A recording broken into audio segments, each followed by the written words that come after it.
Hi, we're talking Lady Saints basketball. I'm here with head coach Will Marchino. Lady Saints host Pratt on Saturday at 6 o'clock. The men's will play at 8 o'clock following the Lady Saints game. KSCB is the game day sponsor. You can get tickets at Ashley Furniture, Flooring America, Keating Tractor and Equipment, and the Flower Baskets. Lady Saints coming off an incredible win at Butler last Tuesday. Lady Saints are 6-2 overall, 2-1 in the conference. Coach, talk a little bit about that win. I would call it epic. Yeah, it was a good one. Um, being down 19 in the third quarter to you know claw our way back, or some people have told me over the past couple of days, crawl our way back, um, has been it was a lot of fun. It was a great environment to be a part of. I'll tell you, the greenhouse was rocking on Mm-hmm. Tuesday night, and probably hasn't been like that in a long, long time. I had never felt the greenhouse like that before. Certainly appreciated the support, the backing, the energy that they brought once we started making our run. Mm-hmm. But the credit goes to our ladies. I mean, they stayed focused. They continued to battle even when things weren't going their way. To come back out of halftime down 14 to get down by as much as 19 before the run started. Yeah. The credit goes to them. I mean, they continued to lock into the game plan. They continued to buy into what we were telling them as a coaching staff, and ended up working out well for us. Yeah, I always say that this was like third time was a charm. You guys were down at McCook, you guys were down at Cloud. Each time you guys came really, really close and just couldn't get it. But this one, you guys pulled it off, and it was against the 23rd ranked team in the nation, Butler. Real physical. Let's talk a little bit about that game out over there. It seemed like the first half that you had talked about that this game would be real, real physical, and it was. And it sort of seems that the girls were a little bit, I'm not going to say intimidated, but they were just a little bit maybe out physical to start off with. And then it just started, just as with other games, they sort of seemed to know that they can come back. And they came back, especially in the fourth quarter, where they basically locked down. I would say that they turned it up. They turned it up as much as Butler did, and it was an equal battle. And then you've got Ari Gordon, who just sort of played a career high game with her. And of course, the other players, Kylie had a real big key during that run. But boy, we were talking about how we have not just those sophomores, and they're integral, but Chloe Burnham playing with, who's been a little bit injured, nicked up over there, but now she's back. Yep. And she made an incredible dish to Ari, which was, just turned the game out over there. And then Ramaya Kennedy. Yep. Just wow, we talked about her and how she's been progressing. So again, just a team effort, it seems. Yeah, it was a big team effort. Obviously, Ari Gordon was on the end of the scoring spectrum for us as far as getting the ball through the hoop, and Mm-hmm. she did it at a tremendous rate, incredibly efficient, 11 to 18 from the floor, Yeah. and was terrific for us in the second half. Yeah. Scoring the basketball. Kylie Hunt started scoring the ball in the Mm-hmm. second half, which was fun to see. Chloe Burnham gave us a ton of energy off the bench, and Chloe's been somebody that we know can play. Right. She's a 1,500 plus point scorer in high school, and she didn't attempt a single field goal. Right. And got to the foul line, rebounded very, very well. Mm-hmm. Had 3 offensive rebounds, had 5 assists, 4 for 4 from the foul line, Right. and What was it, like maybe 20 minutes of play or yeah, anything of knock that on sort? wood, she's Right. still perfect on the year from the free throw Mm-hmm. line, and Mm-hmm. and she's a high IQ player, and she brought a lot of energy for us when we needed it the most. And then Ramaya also brought energy, and she brought energy for us at Cowley as well Right. Saturday, Mm-hmm. on the road, and in a tough environment. Came in, played extremely well against their press and their zone in the half court, found open teammates, and did a lot of really good stuff. And so, I think you could probably see both of their roles start to expand a little bit. You know, Chloe's been on the injured front a little bit. Ramaya's just been even back from in June and still trying to get over the ankle deal, and she's finally feeling healthy, finally feeling like she was pre-injury. So just a lot of fun to see those two step up in big moments, not only Saturday at Cali, but also again on Tuesday at home against Butler, and we needed it.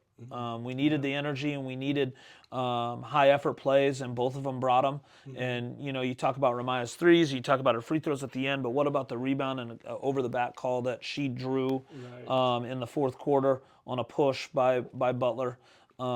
Just terrific job, you know, doing the little things, and then she took a charge with under a minute to go, and drew an offensive foul on Butler, which was huge. Right. And it sort of seems like that this team, again, it's coming along. You're led by sophomores, but it sort of seems that you have a freshman here, there coming up over there.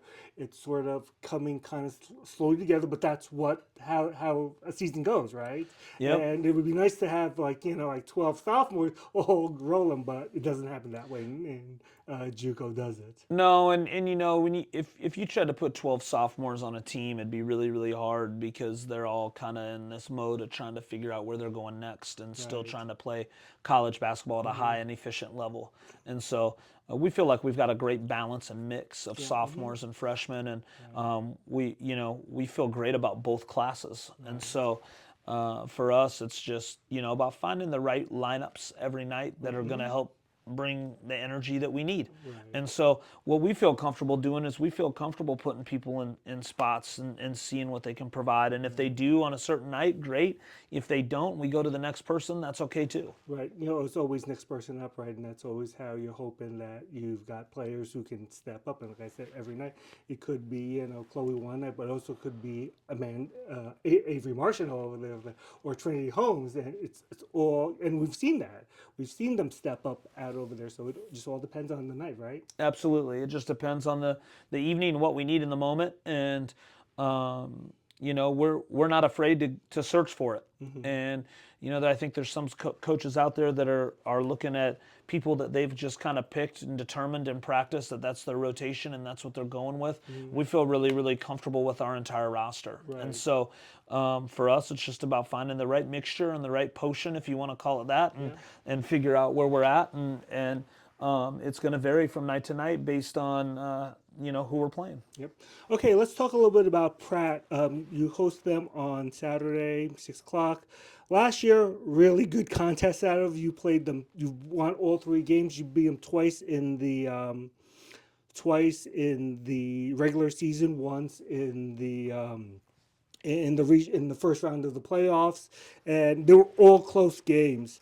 They're coming in at 5-3 overall.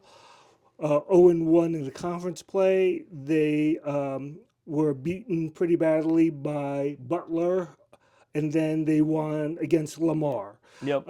They're going to be without one of their key players from last year, Princess Anderson, but you've said that they still have some pretty good players. Yeah, and you know, they've actually, I believe they also lost to Cali, so I think they're 0-2 in league. Okay. But Cali and Butler are both good teams. And so our message to our ladies was, hey, like, this is still a good ball club. They're a winning program right now at 5-3.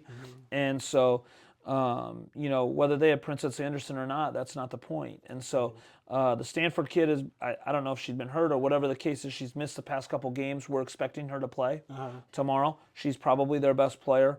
And they've got some guards that can go. And so we've got to figure out how to guard the ball. We've got to figure out how to pressure it enough that they can't throw skip passes. And, you know, we're going to continue to be us. We're not going to change who we are based on who we're playing. And so for us, it's we have to dial back the turnovers. You know, I hope we don't have to talk about this all year, but we have to dial back the turnovers a little bit, and then you know, find some consistency shooting the basketball. We didn't shoot it very well in the first half against Butler. Came out guns blazing in the second half, which is great. I hope that we can shoot the ball well for 40 minutes against Pratt on Saturday. Usually it's, the one thing that sort of comes over there is that, the bunnies or the gimmies, and sometimes these just don't fall, and I think that's kind of, but that's basketball, right? I mean, Yep. like that's just how sometimes it shoots, you go here, it looks like money for a three, but just suddenly a little bit of the wind and it ticks out, and so that's just the way it goes. Talk about a little bit about the turnovers over there. I said over there that it's not as if this team has the inability to do it. They can do it, and it's just maybe a mental thing. Yeah, I think sometimes we press too much early in the game, and I'm not talking about our defense. I think we're pressing too much early in the game to try to make a play when we don't necessarily have to. But then you look late in games and on our comebacks, I know a couple of them fell short, but in our comeback Tuesday night against Butler, did a very good job taking care of the basketball late third quarter and into the fourth. And obviously that's part of the reason why we were able to come back and grab a win. And so, for us, it's just got to be making sure that our ladies feel really, really comfortable with what we're about to run when we start the game and open the games. And then just making sure that we prepare them as best we can in practice for those few opening minutes to get them going. And I think as a coaching staff, we're going to continue to do a better job and grow in that role as the season progresses. I obviously it's fun when you're 6-2 and 2-1 and you can still talk about this stuff, right? And it hasn't been detrimental to our season yet. We don't have a losing record because of turnovers. But if we can shore them up, what do we look like, right? Sky's the limit. Yes, and so it's about just making sure that every day we put an emphasis and a focus on it. We're intentional on it in practice, and we have been the past couple of days. So hopefully that resonates a little bit with our group. Okay, so Seward County will host a doubleheader on Saturday. Lady Saints play at 6. Saints play at 8 following the Lady Saints. And the game day sponsor is KSCB Radio. You can get tickets at Ashley Furniture, Flooring America, Keating Tractor and Equipment, and the Flower Basket. Coach, did you have a good Thanksgiving? Yes, sir. Loved it. It was a great time. Had plenty of food. Have plenty of leftovers, and You had some players over? yeah, we were able to have the team over for Thanksgiving dinner. The cafeteria was closed, and so we had a blast. It was a lot of fun. All right, Coach, good luck on Saturday. Thank you, sir.